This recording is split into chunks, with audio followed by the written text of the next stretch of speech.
Tarde.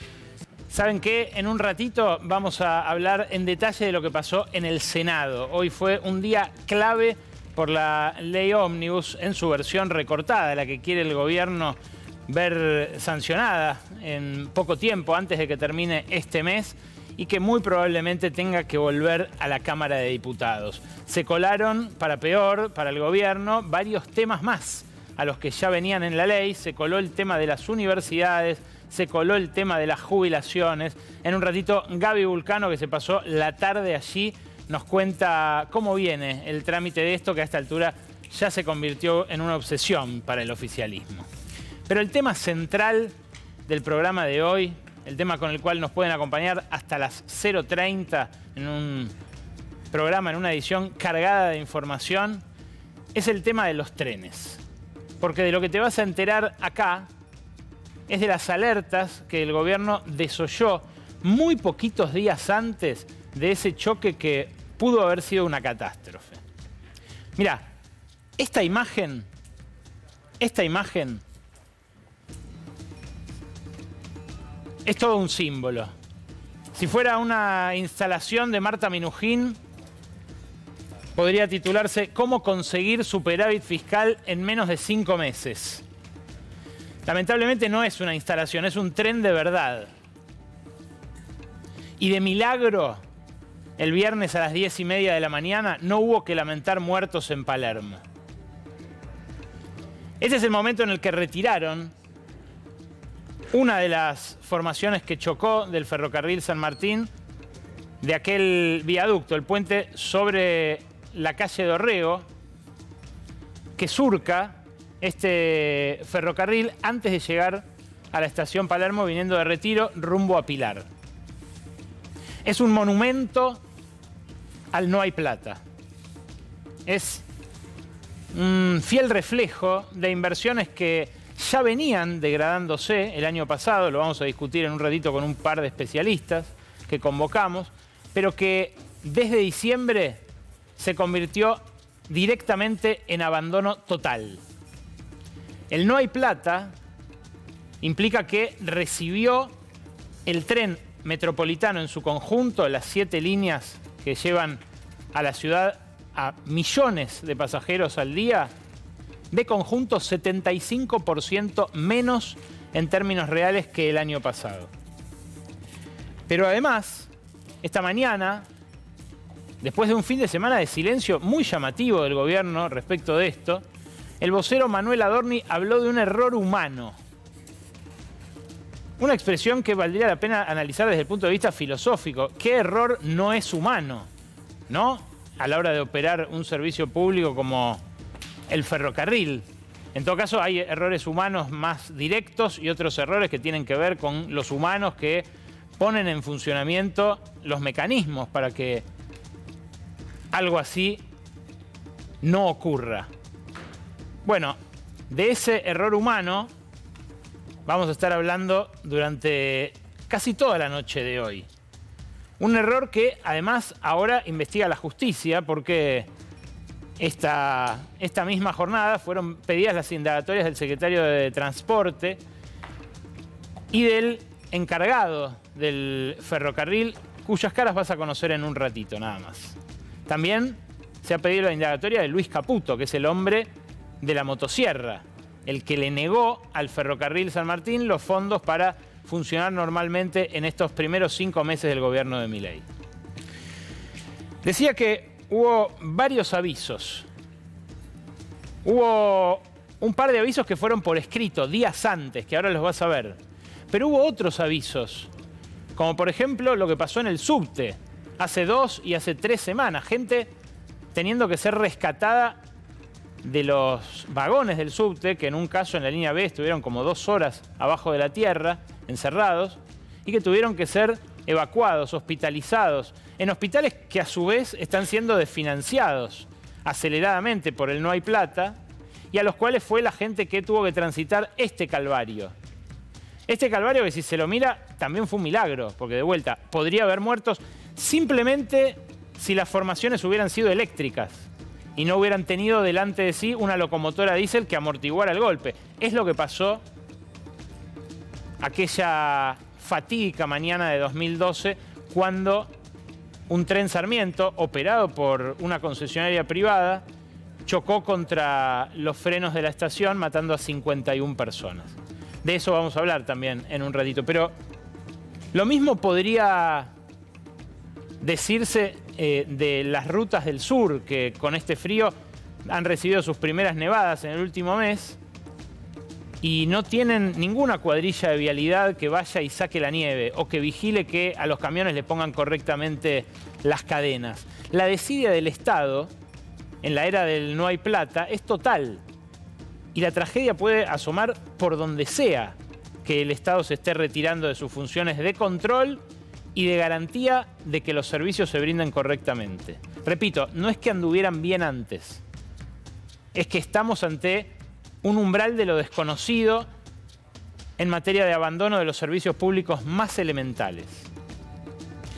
Claro, también podría pasar en un aeropuerto que no cierre a tiempo porque el servicio meteorológico ha sido vaciado y han echado a algunos de los especialistas que se ocupaban de eso, de que los aeropuertos cierren cuando no están dadas las condiciones meteorológicas. Es todo parte de lo mismo, porque el no hay plata es un credo que se extiende a todas las áreas donde interviene el Estado.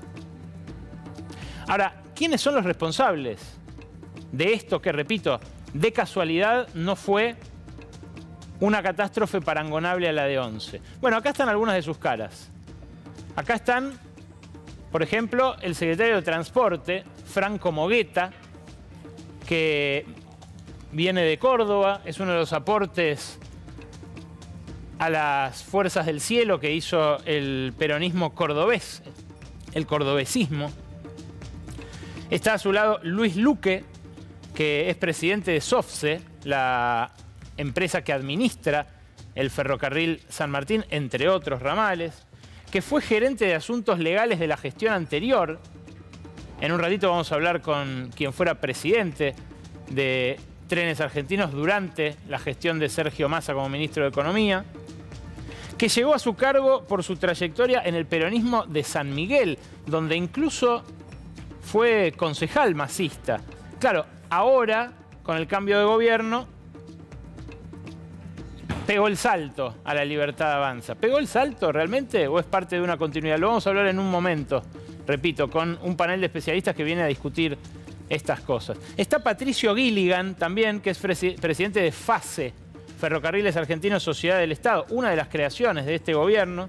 Entró al Ministerio de Transporte como abogado con Guillermo Dietrich en la anterior gestión, debería decir, de Guillermo Dietrich, porque ahora no tiene cartera, no es ministro como entonces, pero está ahí revoloteando, igual que Federico Sturzenegger, igual que tantos otros funcionarios del macrismo que están ahí, expectantes de ocupar un cargo o directamente ejerciéndolo desde las sombras, como se supo este fin de semana con Sturzenegger presente tanto en la Quinta de Olivos como en la Casa de Gobierno durante los primeros meses de Javier Milei. Él, Lucas Liach, otro asesor de la unidad desreguladora, son sombras sobre un Estado que vuelve a estar sujeto a las mismas políticas. Y el último, Marcelo Kraxelman, que es presidente de ADIF Bragadense, fue gerente general de Trenes Argentinos en la época de Randazzo.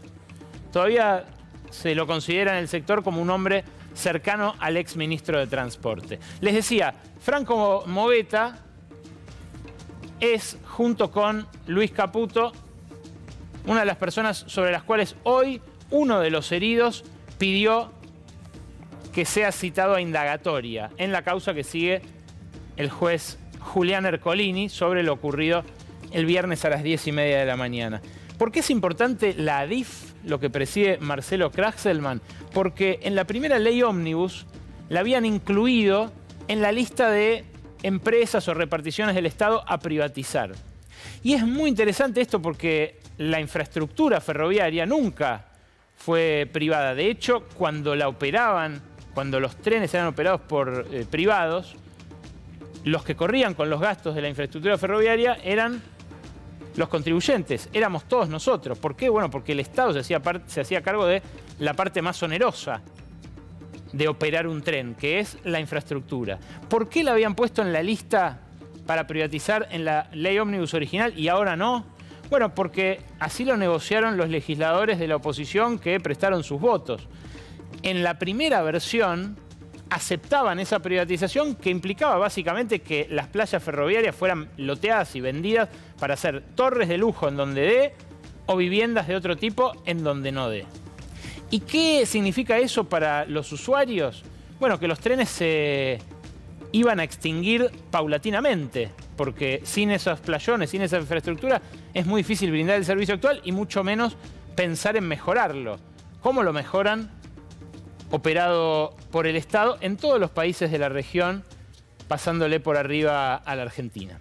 Ahora, decíamos que hubo avisos y que algunos avisos son los que uno puede interpretar del deterioro en general de las condiciones de uso del transporte público, como por ejemplo eso que pasó en el subte.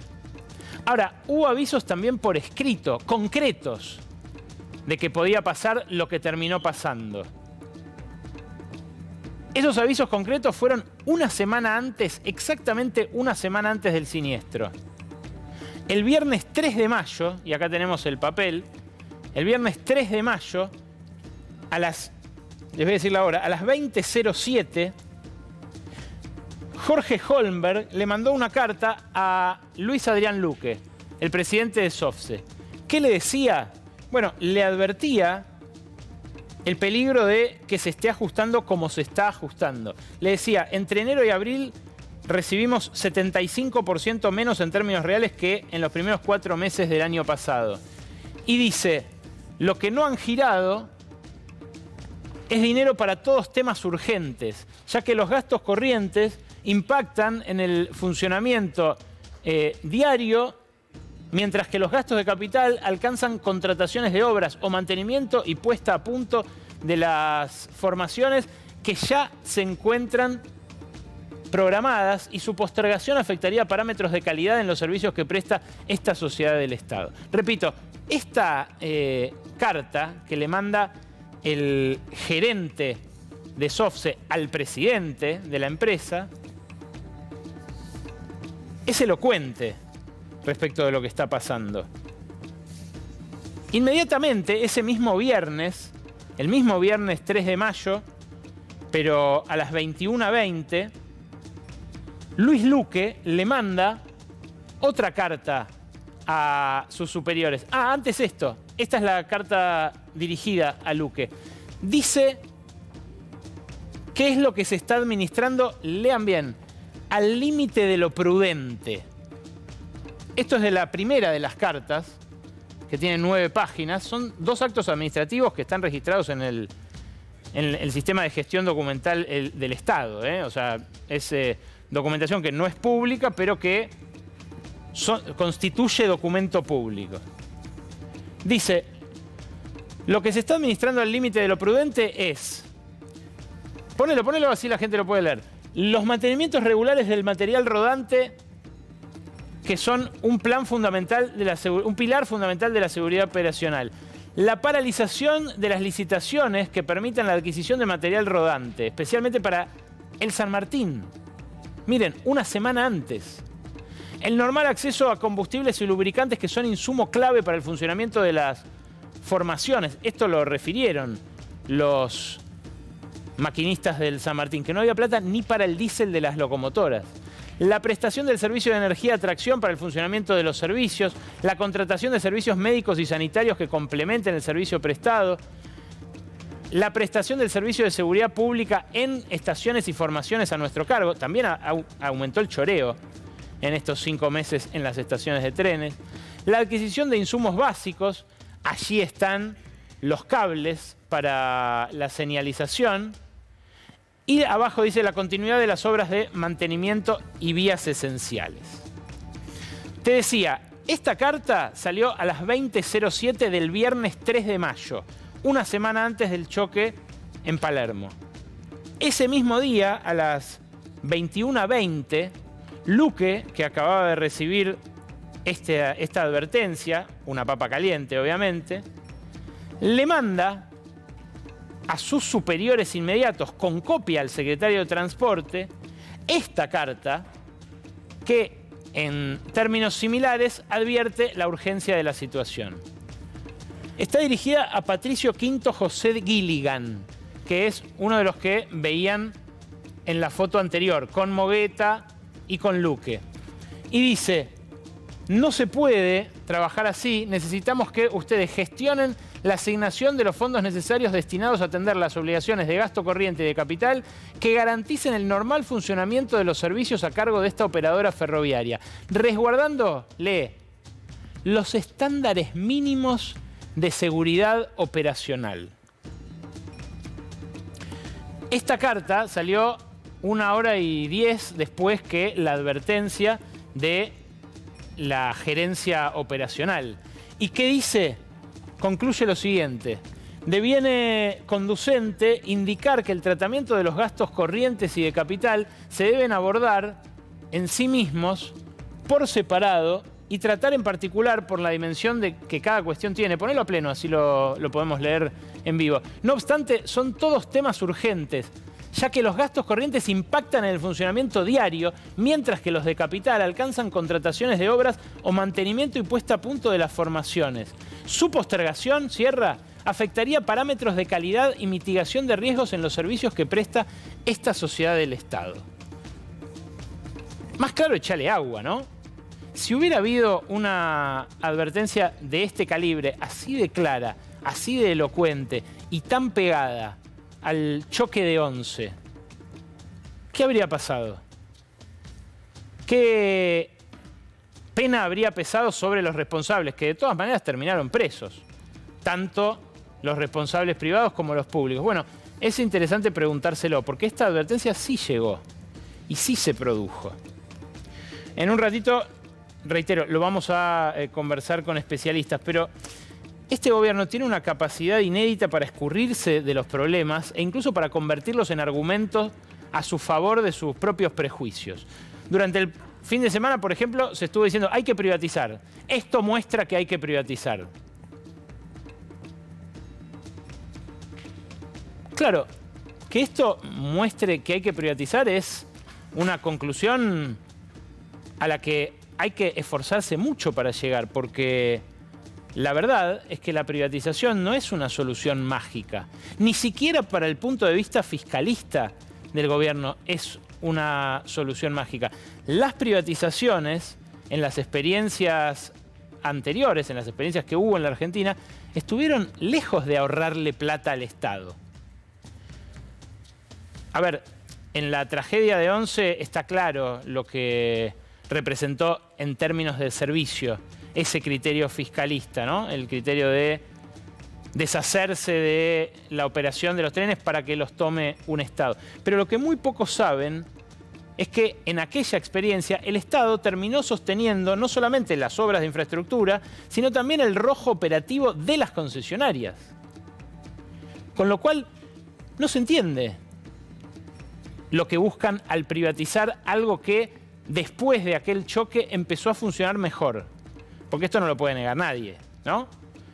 Una inversión que llegó tarde por parte del gobierno kirchnerista, pero que cambió realmente la experiencia de uso de millones de usuarios cotidianamente. Bueno, eso es algo innegable, así como lo es el hecho de que tuvieron que costear en la época de los privados, desde el Estado, esos costos operativos y los de infraestructura. Fíjate, vas a ver una foto ahora de cómo se viajaba en trenes de Buenos Aires, en la concesionaria de los Sirigliano. Acá está. Era la postal cotidiana, no solo de los furgones, de esos viejos Toshiba del 58 que se estrellaron aquella mañana de febrero en la estación de Once. Fíjate cómo terminaron esos hierros retorcidos cuando efectivamente el choque ocurrió. La muerte, la desolación, el drama de familias rotas que, bueno, no encontraron consuelo, ni siquiera cuando, como digo, fueron condenados los responsables y cuando todos decíamos la corrupción mata. Bueno, la corrupción puede matar, el ajuste también. Y esto es más que evidente en esas postales. Claro, fíjate, ese loguito que ves ahí de TVA, era el loguito de un privado. Era el loguito de la empresa de los Cirigliano, que también administraba colectivos, el grupo Plaza, recordarán algunos de ustedes, los que eran rojos, que tenía un montón de líneas el grupo Plaza. Bueno, les resultará sorprendente hasta qué punto se han reciclado muchos de los cuadros de aquel grupo de transporte privado en el gobierno de Macri y en el actual gobierno también. Pero más allá de esos vínculos, lo interesante es la experiencia. Los trenes, Menem los privatizó en el 93. En el 93 había una vasta red ferroviaria que andaba por todo el país y lo que se decía desde el Estado en aquel momento era ramal que para, ramal que cierra. Pararon muchos ramales en repudio al ferricidio global que se hacía en todo el país y esos ramales cerraron. Pero para el año 97, en manos privadas y habiéndose desmantelado kilómetros, miles de kilómetros de vías en todo el país, los trenes metropolitanos insumían la misma cantidad de plata en dólares que la que insumía toda la red ferroviaria en el 93 para funcionar. No lo digo yo, lo dice la tapa de Clarín del 2 de diciembre de 1997, que ponía esta noticia de relieve justamente, que en el 98 los subsidios a los privados iban a superar lo que gastaban $1 millón por día los trenes antes de la privatización. De vuelta, no ahorra dinero privatizar, no se entiende por qué el gobierno va hacia allá sin ninguna brújula a la hora de pensar en el servicio que reciben millones de pasajeros. Es en este contexto de incertidumbre total respecto de las condiciones de vida más elementales, la propia vida a la hora de ir al trabajo, que el gobierno se deshace en ruegos y súplicas para que alguien invierta. Claro, no van a invertir en los ferrocarriles los privados porque los ferrocarriles no dan dinero y por eso los opera el Estado, incluso en los países más capitalistas del mundo, los que más se jactan de no intervenir en la economía. Ahora, sí espera Milei que haya una lluvia de inversiones en sectores extractivos de la economía. Y ahí es donde aparece su amistad con Elon Musk.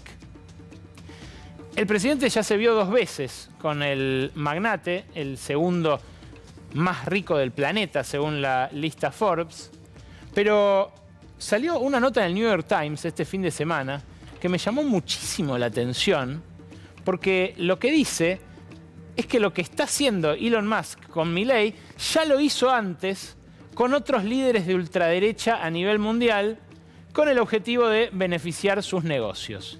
Este es el título del New York Times de este fin de semana. La diplomacia de Elon Musk. Cortejá a los líderes mundiales de ultraderecha y después beneficiate. Musk, dice el Times, ha creado una constelación de jefes de Estado con ideas afines, incluidos Javier Milei en Argentina y Narendra Modi de India, para impulsar su propia política y expandir su imperio empresarial. ¿Qué cuenta esta nota interesantísima del New York Times? Que con Narendra Modi, Musk tuvo al principio un acercamiento en el cual lo que buscaba era entrar con los autos Tesla a ese país que ahora ya es el más poblado del planeta. Claro, había aranceles para la importación de autos eléctricos, aranceles del 100%. Después de ese breve cortejo, de un par de reuniones, tanto en Estados Unidos como en India, lo que consiguió Elon Musk es que Narendra Modi le baje el arancel del 100 al 15%. Y entró con un montón de autos eléctricos. Claro, también tuvo éxito con Bolsonaro, porque con el expresidente brasileño, que incluso llegó a condecorarlo, le puso una medalla y destacó sus dotes como defensor de la libertad, después de que compró Twitter. Ahora ya está censurando gente porque tuitea cosas que no le gustan, Elon Musk. Pero en ese momento Bolsonaro lo felicitó como una Dalí de la libertad. También se reunieron acá, allá. Y Bolsonaro le habilitó la entrada a Starlink. Starlink es la red de satélites geoestacionarios que tiene Elon Musk, mini satélites con los cuales da internet. Lo mencionó Milei también a Starlink, que por ahora da un servicio demasiado caro para competir en Argentina, pero que en su momento le prometió a Bolsonaro darle conectividad gratis a 15.000 escuelas rurales brasileñas, que no llegaban los cables, que tenían mucha dificultad para conectarse a internet, y él dijo, con mis satélites va a pasar. Bueno, nunca pasó. No se conectaron las 15.000 escuelas. Lo que sí consiguió Bolsonaro es que lo que sí consiguió Elon Musk es que Bolsonaro le habilite la entrada a Starlink y hoy ya tiene más de 150.000 clientes en el agro brasileño en especial, que es a donde justamente los cables tienen más dificultad para llegar. ¿Hará lo mismo con Milei? Hay algunos que creen que Elon Musk puede instalar una fábrica de baterías de litio acá en Argentina y que por eso hay que aprobar el RIGI, el régimen de incentivo a las grandes inversiones. Por ahora es un sueño nada más, porque lo que dijeron representantes de Tesla cuando estuvieron acá visitando minas de litio en las cuales compran hace un montón de tiempo carbonato de litio, lo que dijeron es no, batería no vamos a hacer.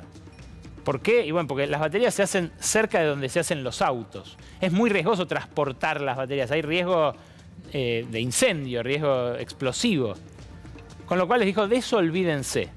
Lo que sí nos interesa es garantizarnos el litio. Y eso es lo que también dice la nota del New York Times este fin de semana. Que lo que quiere Elon Musk es que los emprendimientos de litio avancen, el asegurarse esa provisión para sus autos fabricados en Estados Unidos, y hacer un poco de nearshoring, empezar a asegurarse que los insumos críticos estén lo más cerca posible de la casa matriz. Claro, en otra cosa sería impensable que alguien invierta hoy en Argentina, porque el uso de capacidad instalada está en su mínimo, porque el mercado interno está deprimidísimo y porque las propias exportaciones dejaron de ser competitivas con el dólar clavado en esta extraña política cambiaria que hoy amonestó el Fondo Monetario, medio diciendo, bueno, puede haber competencia de monedas, pero asegúrense que vuelva a ser flexible el tipo de cambio. Claro, si vos mirás lo que informó el INDEC la semana pasada, rubro por rubro, en la industria, lo que te das cuenta es que hay una catástrofe productiva en marcha que está, incluso diría yo, disimulada en el 21,2% que cayó la industria en marzo. Acá tenés todos los rubros. Y fíjate, los rubros van con caídas desde el 14% de alimentos y bebidas hasta el 42% de los equipos y aparatos eléctricos. Pero todas son caídas. Yo no recuerdo haber visto algo así, ¿eh?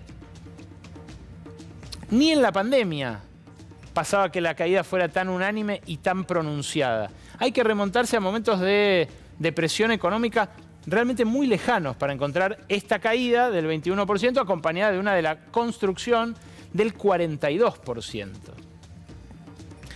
Y fíjate el espejo que nos devuelve Brasil. Estábamos hablando de Bolsonaro. Bueno, el Brasil de Lula y Alckmin, el Brasil actual, el de después de la primarización bolsonarista, tiene una lluvia de inversiones en la industria.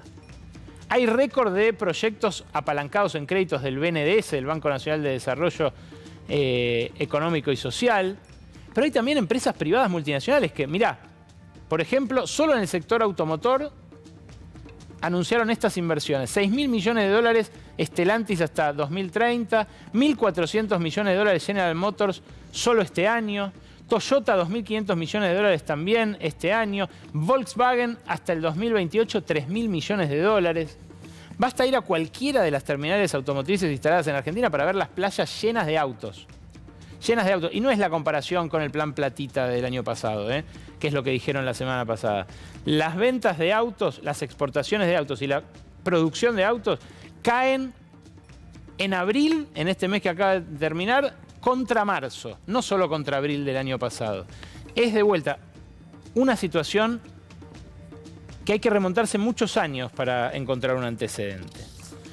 Claro, empieza además esto a tener repercusión en el empleo. Fíjate, la semana pasada se dieron a conocer estos datos del SIPA, del Sistema Integrado Previsional Argentino, que lo que muestra es que desde agosto hasta ahora ya hay 6 meses consecutivos de caída del empleo privado formal. Se perdieron 100.000 empleos desde agosto y si tomamos solamente el periodo de Javier Milei, tenemos 63.000 empleos menos. En poco tiempo ya se va a ubicar cerca del nivel de 2018, esos 6.200.000 personas. Y alguien que simpatice con el gobierno de Milei me podría decir, bueno, por eso hay que hacer una reforma laboral, para que los que están en negro pasen a estar en blanco. Bueno, cuando hubo reformas laborales en Argentina no pasó eso. Y en este caso tampoco se está propendiendo al trabajo en blanco, sino más bien a legalizar, darle forma a las formas de la precarización que ya están vigentes en Argentina. Fíjate, porque hay otro sector que está peor que el de los empleados en blanco. Es el de las trabajadoras de casas particulares. Acá, que se supone que hay más o menos 2 millones en el país, lo que empezó a pasar con la pandemia es que muchas perdieron su empleo formal y nunca lo recuperaron. Y fíjate, esa línea es una línea descendente todo el tiempo. Una línea que se hizo especialmente descendente desde septiembre-octubre del año pasado. ¿Qué pasa? ¿Las familias de clase media acomodada y clase media alta ya no tienen servicio doméstico? No, sí que lo tienen. Lo que pasa es que no las tienen en blanco. Está volviendo, y ese declive es elocuente, el del final.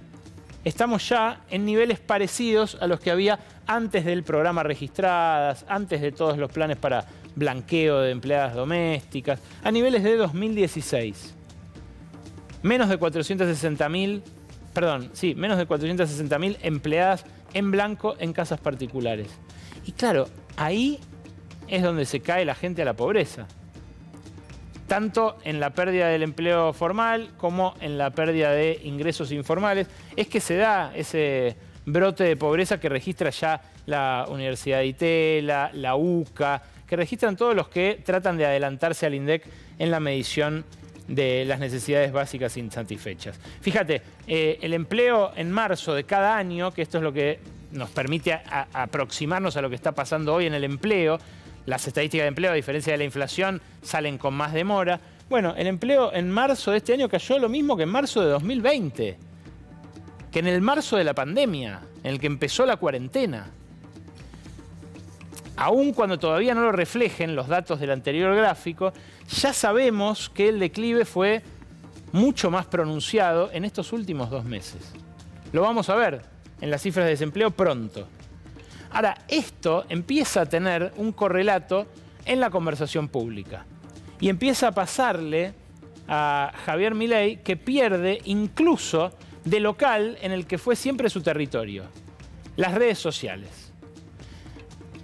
Un informe de la consultora Ad-Hoc que trabaja justamente estos temas, los temas que se conversan en las redes sociales, mostró que en abril hubo otro pico de negatividad, ya se había insinuado esto en marzo por primera vez, para el gobierno de Milei en la conversación en redes sociales. Vio desafiada la Libertad Avanza su agenda por primera vez en ese territorio virtual. Y claro, se vio muy desafiada. El 71,5% de la conversación digital no fue buscada por el oficialismo. ¿De qué habló Milei en sus redes? Acá lo tenés desglosado.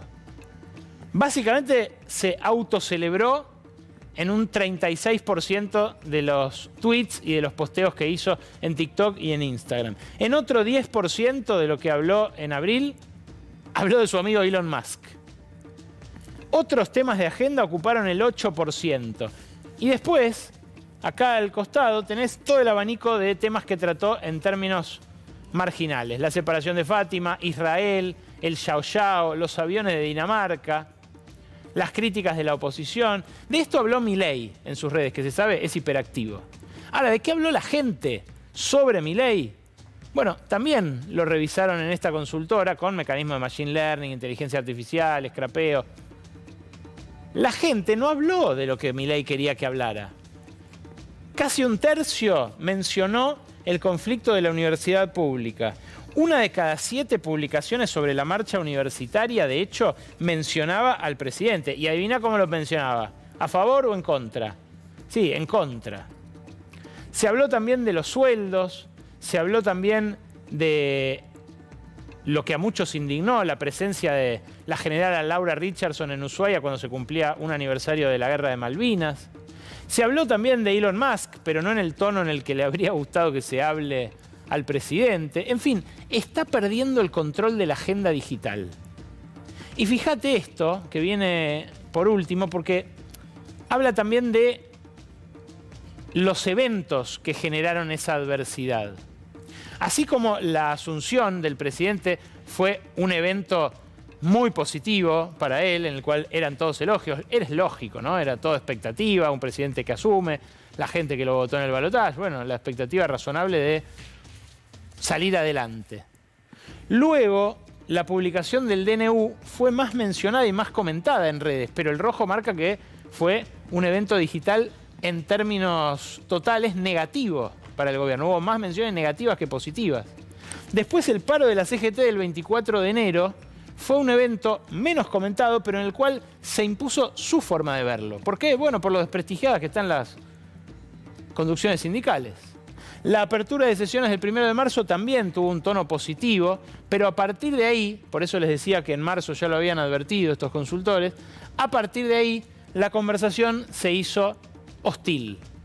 Primero el 24 de marzo, 1.200.000 menciones en redes, después la marcha universitaria, 1.300.000, un tono netamente negativo, en el cual el gobierno, por supuesto, sigue apelando a su fuerza de choque, a sus trolls, a las granjas de cuentas pagas, para intervenir en esa conversación, pero donde lo orgánico, es decir, lo que la gente realmente conversa, se le vuelve adverso.